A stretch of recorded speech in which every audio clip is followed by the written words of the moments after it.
Now, also on the website over the last number of days, you'd have seen Seamus Coleman making a plea to the nation about staying put, staying indoors, self-isolation, social distancing, and also about the campaign for Feed the Heroes. And the man behind instigating that video was the former Republic of Ireland international Keith Andrews, who I'm delighted to say joins us on the line now. Keith, good morning to you. Morning, Adrian. How are we? All good, all good. How are you getting on? Yeah, not too bad. Not too bad. Keep myself to myself for obvious reasons. Tough times, as we know. So yeah, it was nice to do a little bit of good this week. Seamus obviously produced a bit of magic with his video, and hopefully hit home with a lot of young people in particular. Yeah. Why did you feel the need to get involved, obviously, and get somebody like Seamus to... What was it that struck a chord with that specific thing that moved you so much to get involved? It's. I'd like to say I'm all okay, and we are okay where we are, and all my family. Nobody directly involved with me has been really affected by it yet, but it has deeply affected me. This I can't say I'm sat at home just cracking on and trying to find a little bit of order. It's really upset me what's going on, and you're kind of left helpless, not knowing what to do. We volunteered last week to the HSE, like a lot of other people did. We got an email back the last couple of days, so hopefully we can do something in the coming days or weeks. What that'll be, I'm not so sure. But a friend of mine was involved in the catering side for this campaign, GoFundMe page, and was telling me a little bit about what they're doing, based from Tallaght Stadium, feeding all the ambulance staff, the fire brigade, the nurses on the front line, delivering to the hospitals. So I just basically sent out a few texts to people that I thought would be good to get involved or do a little video or possibly donate, and who better than the captain of our team. Yeah, you can check out all the details about Feed the Heroes, by the way, if you're watching and want to get involved. They're up on our social channels. We'll tweet them out again for you today. Just have a bit of a look at that. You speak about being moved by Keith. We've been discussing it a bit earlier in the show, and indeed over the last couple of weeks. Like, I've never known anything like it, and I've never known a country to be so well, amid absolute chaos, so well connected, and for communication now to be just on a different level, I find, than where we would have been a number of weeks ago. Yeah, I agree. My wife said something to me yesterday, and she hit the nail on the head. It's like the first time everybody's been on the same side, and that goes across the world, doesn't it, in terms of trying to fight this thing. Money goes out the window. I think it humbles you. It makes you think what is important in life, puts things into perspective like you wouldn't believe. And I do think it will change us as a nation, as a society going forward, and it'll bring us back a little bit, because I think you probably know I'm not a major fan of social media and certain advances in technology. I'm not at the forefront of that, and your Skype chat will tell us that, Keith. There's will it? Yeah. Sorry, go on. So look, I think when you look back to when we were growing up, and kids of 70s, 80s, and I'm sure people will say it is similar in 50s and 60s, even more so. But there's certain areas of your childhood that you cherish, and I think maybe this time has brought us a little bit back to that, and brought us back to basics, brought us back to what we genuinely care about, and what we need to appreciate a little bit more. Yeah, there is that thing that, maybe when all this is done, we go back to where we were, and that blissful ignorance of not having to have those great existential thoughts when you wake up every morning. But it is at the same time a great time to think and consider the people in your life that sometimes maybe you take for granted a little bit. Yeah, very much so. We've got a lot of family in England, and it's very worrying, the fact that we don't know when we're going to see them again. I've got friends dotted around. A very good friend of mine lives in Italy, and near Florence, and his experience probably fast-tracked us into being a little bit more serious about it than most. I think just hearing what he was going through, what was happening locally, not directly in his town, but a little bit further north, obviously, as we've seen in Lombardy. And that started to hit home a little bit when you know somebody, because look, we're all guilty of it. We all have a troker box. We all, like when we're growing up, we all see the adverts on TV. But because things happen in the Middle East, the Far East, in Africa, we don't take things as seriously as when they're on our own doorstep. And it's taken this obviously to get into Europe. Then we really started to take it seriously. And yeah, I've certainly been deeply saddened, but I'd like to say I've kind of found a little bit of structure as to what to do and get up and get on with things. But I found that very difficult.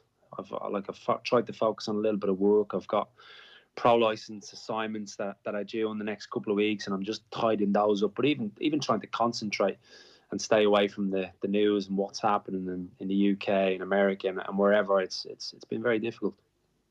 What part? I hear you loud and clear, and I think a lot of people will this morning very much identify with that. What part of it is, you've mentioned about being moved very deeply by it and upset by it, Keith? What's, if it's not such a stupid and obvious question, what aspect of it particularly is so moving? Well, I think the fact that I've just touched on it, the fact that it's so close to home. My wife is a far nicer person and far kinder person than I am, and she's very empathetic in every walk of life. And sometimes I don't take it as seriously as I should. But this certainly has, this whole episode, this saga, going back a couple of weeks ago, I'd asked Sky not to travel over to do games at the weekends because I wasn't quite comfortable travelling and getting on airplanes and going through airports and what have you. So we started to take it seriously. We haven't seen anybody in practically 2.5 weeks since I was in Virgin a couple of weeks ago. So yeah, look, it's just all of it. Not knowing. I think the not knowing, certainly not knowing who might be affected by it very close to you, loved ones, family, friends.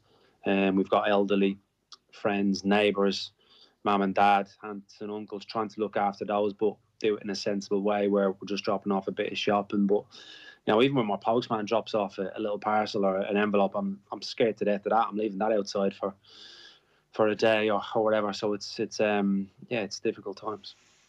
Yeah, I'm glad to hear I'm not the only one at that. And with the bacterial wipes out with the post, it's absolutely ludicrous situation to be in. You mentioned about, obviously, you general run of things for you. You'd be over and back to the UK. You'd be watching a lot of games. I'm sure you'd be in contact with players. What are you doing to fill the days at the minute? Yeah, like I mentioned to you there, I'm struggling. There's no doubt about it. We're trying to get a little bit of structure. We've done bits and bobs around the house. Obviously, cooking a lot more than we would because I'm here every single day. Where I'd be in England probably 2 days of every week, covering games for Sky in particular. But yesterday we did a bit of ready, steady cook. What's going out of date? Let's try and make something out of it. One of them was successful. One less so. But I think there's going to have to come a stage where we do get up and it's a little bit more kind of work-like. But I'm not feeling too guilty about the fact that I haven't really got into a real structure just yet, because it's difficult to comprehend exactly what's going on. Like I said, just bits and bobs around the house. Gardens never look so good. Tommy actually rang me, your producer, in the middle of you showing those clips of Pádraig Harrington. That's exactly what I was doing yesterday for about an hour and a half, just chipping into a bucket in the back garden. So I haven't quite got the green that he's got in his back garden, unfortunately. That somehow does not shock me in the slightest, Keith. Now that you're practicing the golf swing. That's what did you rustle up for Ready Steady Cook? What did I do? Yeah, so we had pears and apples that were slightly going off. So I stuck those in a bit of butter on the pan, a bit of sugar, brown sugar, and then just came up with this topping of almond flour, a bit of granola, and yeah, that was it. But yeah, it was nice. Nice. We'd Vinny Perth on the show during the week, and he was talking about keeping in touch with the Dundalk players, and like that, by and large, they're a bunch of people who would go on away trips and kind of fill their time by watching a bit of Netflix. But he was like, listen, that's not something you can do. If this is going to last for weeks, months, you got to find something else. So he's sending them on recommendations around books, podcasts, whatever it might be. What's your level of communication with the under-21s at the minute? Is that just leave it to the clubs and leave them at it, or is there an opportunity to connect with them and find out what's going on with them at the minute? Yeah, it's obviously the club's main area where they have to obviously make sure that they're okay on a day-to-day basis and then give them the training programs. We've no real right to that, I suppose, even though strictly speaking it's the international window. Of course, the game would have been last night, our game, and obviously the senior game, the playoff would have been last night. So, no, just a couple of texts, basically, just making sure they're all right, just general well-being, but not getting directly involved in any of their training, because the clubs cater for that. So yeah, just the odd text and phone call just to make sure the lads are doing okay.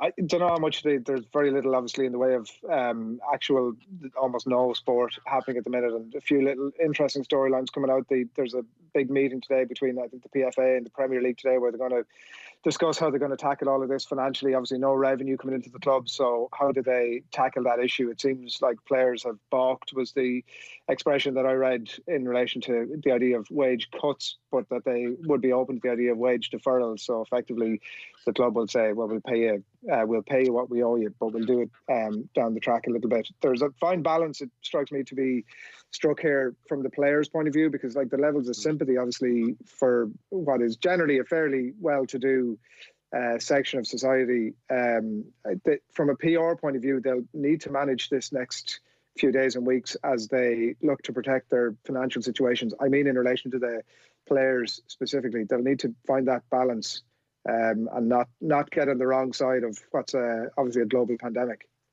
Yeah, well, they need to do that's right, obviously, and so do the football clubs. It's not just the players, but there's a wide range of players. If you take England alone, like, you've got League Two players will obviously be on a fraction of what top Premier League players. So there's a huge spectrum there of players earning vastly different sums of money. So it is a fine balance. Can you expect someone who's on 800 quid a week, £1,000 a week to be taking the same cut as someone who's on 200 grand a week? Then obviously not. And there's been certain things brought in England, obviously, to subsidise wages, and I'm sure certain players fall into that category. But for the big boys, the Premier League boys, the ones that are earning astronomical amounts of money, then they absolutely have to do the right thing, and they have to put things into perspective here and look at the bigger picture.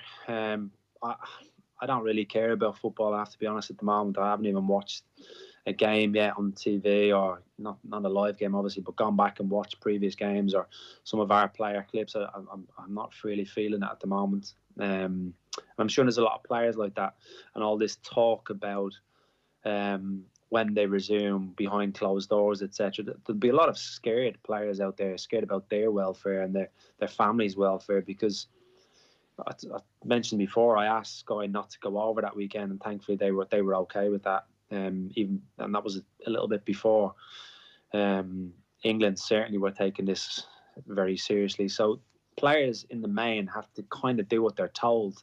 But I certainly wouldn't be comfortable going back too soon into an environment where I wasn't comfortable with, and the whole stress that they've been through. You don't know what type of scenarios they've had, especially foreign players, if they've got families that they haven't been able to see, and they've been cocooned into just the house with their wife, kids, girlfriend, whatever it is. It's obviously a difficult time, so we can't expect them just to pick up the baton and carry on as if nothing's happened either. Yeah, it is very difficult to get away from that fact that how pointless the Arrigo Sacchi quote that football is the most important of the least important things. It is very difficult away from the backdrop of what's going on at the minute to talk any real sport. When you're having those conversations, Keith, can I ask you, as we look to wrap up, just because we've definitely been having them in this house as well, in relation to the overall existential aspect of what's happening at the minute, what sort of conclusions, if any, are you coming to about the general, when you're picking through those conversations in that meaningful way about the state of the society and the global pandemic that we have at the minute? What sort of, if any, conclusions are you reaching about where it's going, or how long? Just in relation to your own the thing that I've sort of definitely struggled with initially was trying to make sense of the whole thing, and trying to put your finger on how to work through it, because I like, we know each other a little bit, and I believe that you're the sort of person who would probably like to take a bit of a lead in a situation like this, that you're probably looking to provide answers for others, yet I know in my own instance you're asking yourself the most fundamental of questions that you're struggling to answer. Yeah, look, and I think I don't want to get all political, but I've been glued to the TV for the last couple of weeks and watching how leaders in different countries are dealing with this. And again, I don't really want to bring it to a sporting analogy, but you know, when the chips are down and you're struggling as a team, in a game, in a season, whatever it is, you look for leaders, don't you? You look for the captain materials, you look for the manager, you look for that voice of authority, that person who reassures you. Now, I have to say, sitting in Ireland in the last couple of weeks, I'm a lot more comfortable with how we've dealt with it as a nation than England has. And then initially I thought Trump, okay, the way he dealt with it, he came out with all the good news, great, but then it's kind of reverted to Trump in recent days and the usual. You want leadership, you want strong leadership. And in terms of what answers I can give, you do feel helpless. You don't know what way it's going to go. And even in our own household, you know, you're getting by day to day, and you would like to do more than what you are actually doing. But obviously you've got to stay indoors. Obviously you've got to be very, very careful. We know all the guidelines. But I'd like to think at some stage I'll be able to do my bit in some way. Yeah, well, look, you're doing your bit this morning by being so open and honest with us. I really appreciate that. Before we let you go, Keith, we do try and ask everybody that we've on for their isolation recommendation. You've already given us a bit of ready, steady, cook, so I'm not sure where we can go from there. And I also know that we're absolutely springing this one on you. So if you haven't anything to hand, we'll come back to you. But in terms of like a book, podcast, movie, box set, what have you got for us? Yeah, like I haven't even touched Netflix yet. I have to be honest, we haven't even scratched the surface in terms of what we might watch in the next few weeks. So I think we'll be all right on that front. But when I was speaking to Tommy, your producer, yesterday, I mentioned, you know, in terms of feeling a little bit helpless into where we're going with this. I've just recently got involved with a company called Curver Coaching, Coerver Coaching, and they're launching in Ireland. It's for kids. Basically, it's a coaching scheme. And it's basically primarily looking at younger kids from the age of 5, 6, 7 up to 14, 15, 16. And it's all about ball mastery.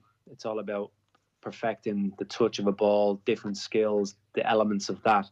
And they're basically they're launching. They were due to launch. I was supposed to do something a couple of weeks ago, but for obvious reasons, that's been put on the back burner. But they're offering a free service for all kids to go online and get little tutorials where they can go into the back garden and do little one-to-ones and work on little skills. So it's something that I used a little bit. I don't confess to know everything about it because I've only just got involved in the company.